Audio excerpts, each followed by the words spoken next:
Redditors with real-life butterfly effect stories. What happened and what was the series of events and outcomes? The devastating earthquake that rocked Aomori Prefecture in March of 2011. I was based in Japan that time with the Air Force. For about 2 weeks, some friends of mine and I decided to plan a trip to go to Aomori. We made hotel reservations, carpool plans, everything. The day we were supposed to leave, I woke up too late because I set my alarm for PM instead of AM. We ended up not going because everybody was waiting for me to go. The next day, the earthquake happened. The city was ravaged by a tsunami. The hotel I was going to stay at was wiped away. We could have died, but did not. All because I set my alarm the wrong way. I ran out of smokes late at night, went to the gas station at 3 a.m. to grab a pack, which led to a friendship that has lasted 2 decades now. My apartment was the party place. My roommate was a cook, and after his shift all the cooks would come over and bring food and beer and we would hang out and play Xbox and drink and smoke and smoke. One guy was a Russian dude. He was cool, always polite, always had great stories, always the last to leave. This particular night, cold as fuck January in the Midwest, was the same as every other for me. The Russian dude had been coming over after shift for weeks at this point. All the cooks hung out, slowly everyone went on home, and he was again the last to leave. I found that I had run out of smokes, decided to hit up the gas station across the street. As I walked out into the freezing night, I saw the Russian dude's car in the back of my parking lot. I went over and saw him sleeping in the driver's seat. I knocked on the window and woke him up, asked what he was up to. He informed me that several weeks prior, he had been kicked out of his host family's house cause his student visa expired, and was now living in his car. He had an alarm set to wake him up every half hour so he could run his car heat for a bit so as not to freeze to death. I told him to get his ass in the house and he could sleep on the couch as long as he needed. He never left. He basically moved in at that point, used his under-the-table cash job to help buy groceries and pay rent. He became my very best friend in the whole world.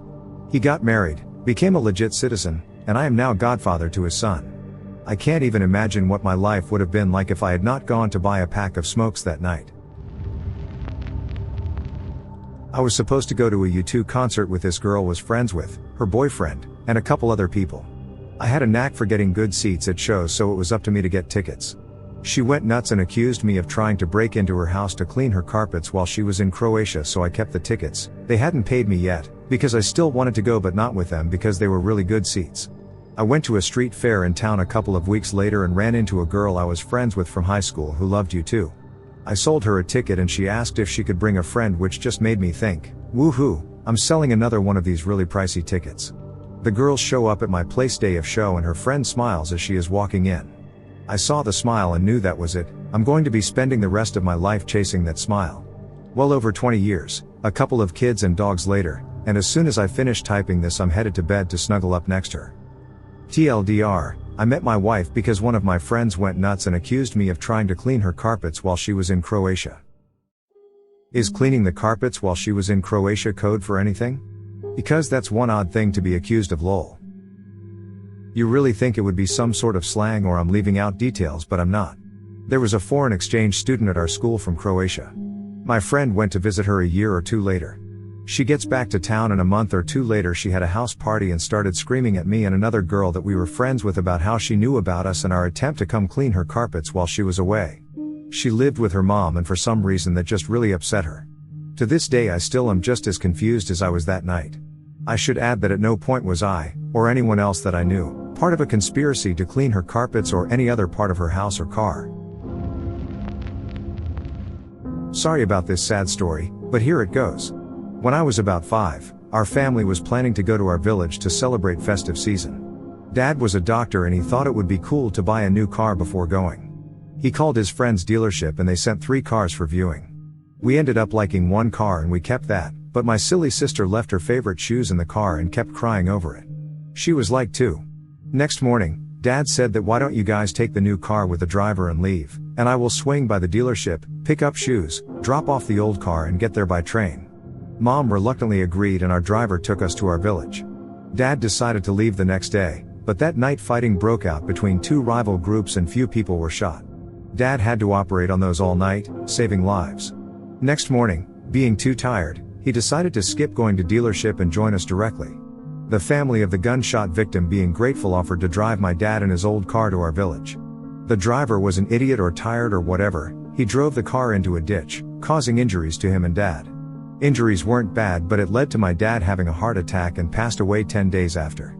Don't leave your shoes in the car, kids. Does your sister feel guilty about it?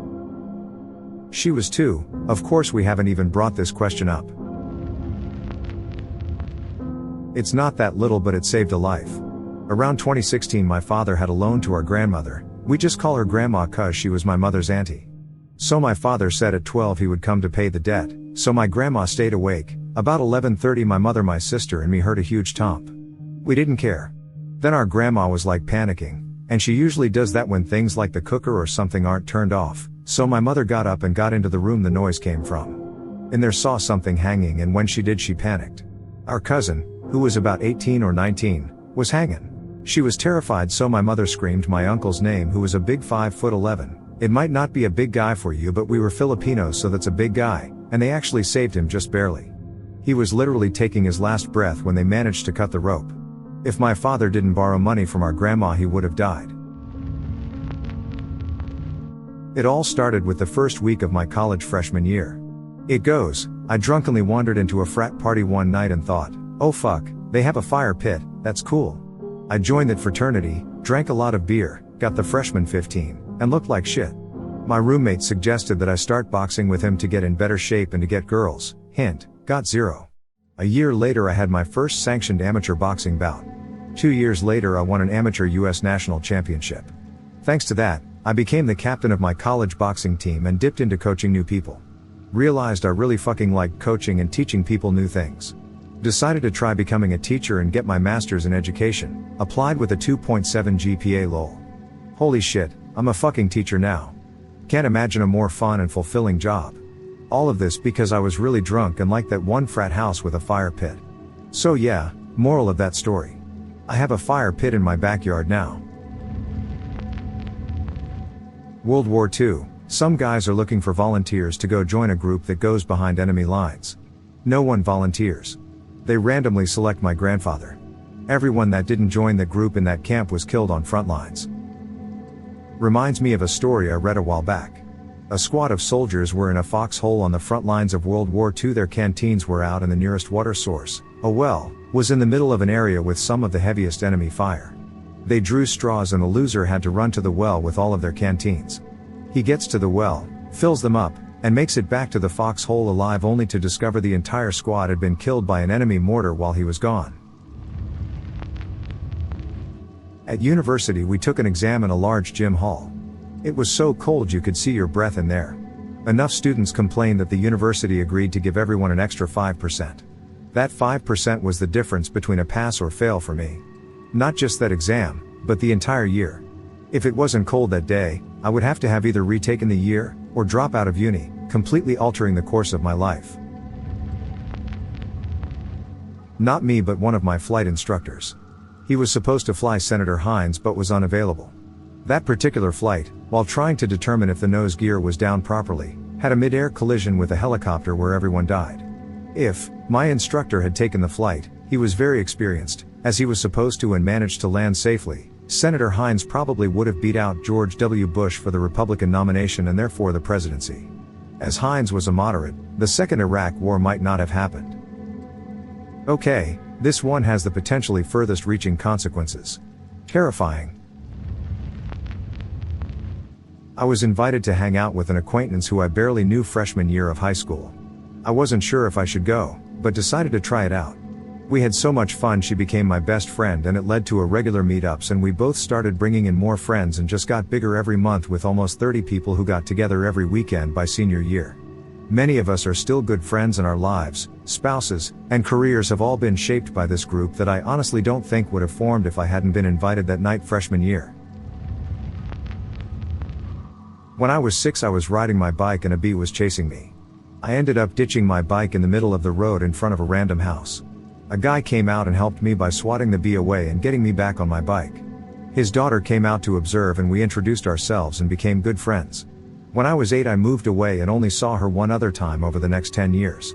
When I turned 18 I got my driver's license and decided I was going to see if she still lived in the same house. Drove an hour and it turns out she did still live there. For those of you thinking that we got married and lived happily ever after, nope. We did end up hitting it off and I was head over heels in love with her.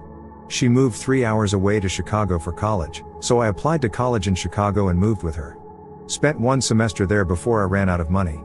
Ended up joining the Navy to support us, but once I got out of boot camp she decided that she wanted to stay in Chicago, and a month later it was too difficult for us to have a long-distance relationship. Fast forward 6 years, I get stationed in Washington State, meet the girl of my dreams, actually understand what it means to fall head over heels in love with somebody. Married for going on 9 years now, 2 kids, awesome life. I never would have met my wife if I didn't join the Navy. I never would have joined the Navy if I didn't move to Chicago and go broke. Never would have went to Chicago if it wasn't for the girl. Never would have met that girl if it wasn't for the bee that chased me off my bike. I fucking love bees.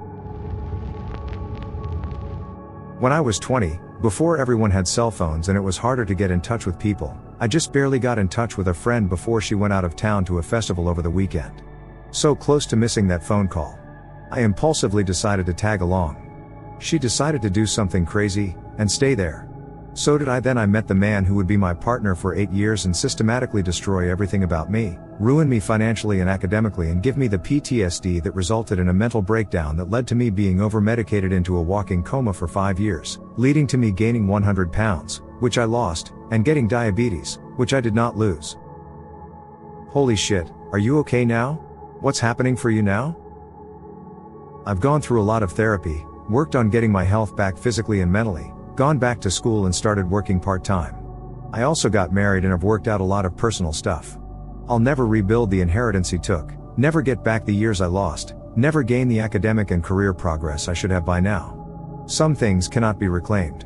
However, I have myself now. And that is something I am never giving up again. The first year I lived in San Francisco, we parked on the street but never locked our car. It was old and better to let people rummage through it than break a window. One night a tweaker must have been going through cars and at some point ended up in our back seat with the night's haul.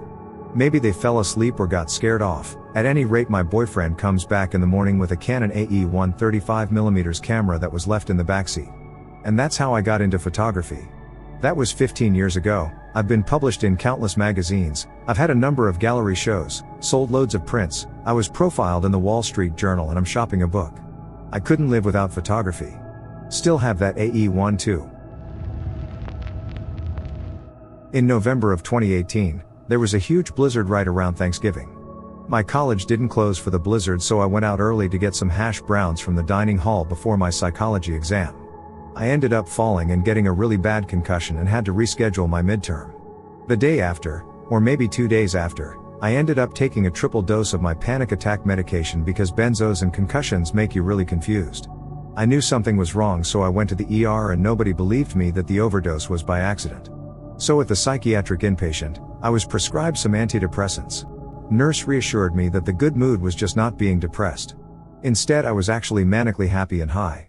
Got serotonin syndrome, muscle spasms, muscle atrophy, seizures, fever that didn't go down with Tylenol, so had to use an ice bath, coma for a bit. Quit college because I couldn't even feel hunger, went home, did physical therapy, and got antidepressants because serotonin syndrome ruined my ability to make serotonin. Took a DNA test and found out I metabolize selective serotonin reuptake inhibitors at double the pace. In the meantime, got to meet tons of nurses and doctors and discovered I wanted to be a nurse. Started volunteering EMT and even got to deliver a baby. Got a full ride to college for nursing too. So wanting hash browns, plus blizzard or class, equal concussion, to overdose, to inpatient to serotonin syndrome, to quitting college for multiple treatments, to finding my true passion, going back to school, and delivered a baby. Were they good hash browns though? I never got the hash browns. I'm still mad about it.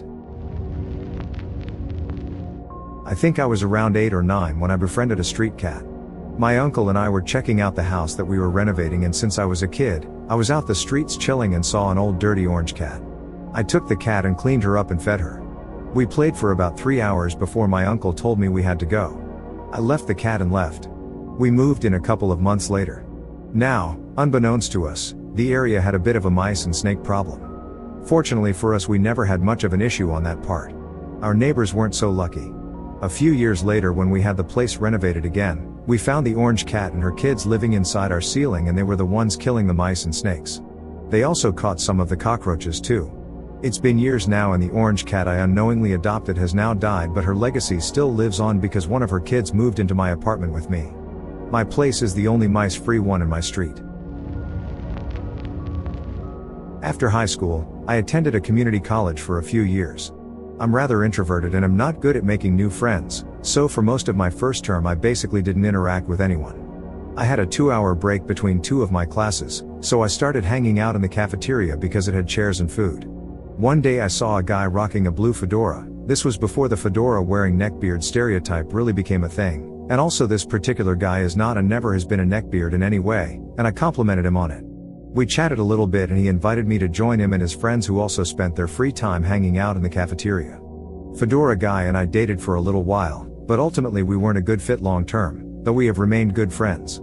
The big thing, though, was that he introduced me to an internet discussion forum he was part of. I joined that forum and became a very active member in that community, and made a lot of friends through there.